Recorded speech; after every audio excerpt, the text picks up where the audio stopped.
Урматтуу депутаттар, мына Кыргызстан боюнча билесиздер, жол көйгөйүн, ошол аэропорттор мына курулуп атат, жакшы иштер болуп атат.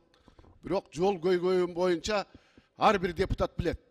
Если ошол транспорт министринин докладын укуңуздар келбесе, айыл чарба министринин докладын укуңуздар келбесе, ошол элдин көйгөйүн угуп, анан суроо беришибиз керек да, урматтуу депутаттар. Мына түшүндүңүздөрбү, түшүнбөй калдыңыздарбы билбейм. Бирок азыр түшүнүп туруп, добуш бербей койгонуңуздар баягы туура эмес. Ошол элдин көйгөйүн, ошол жолдор боюнча уккуңуз келбесе, анда бул 7-ci созувдун депутаттары мандатын таштап тарап кетиш керек.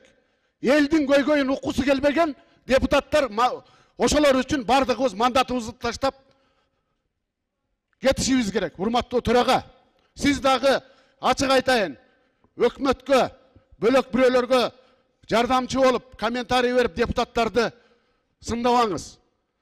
Урматтуу Нурлан Тургунбекович, азыр түшүнүп бастыбы, түшүнбөй бастыбы, кайра добушка коюңуз. Добуш берсин.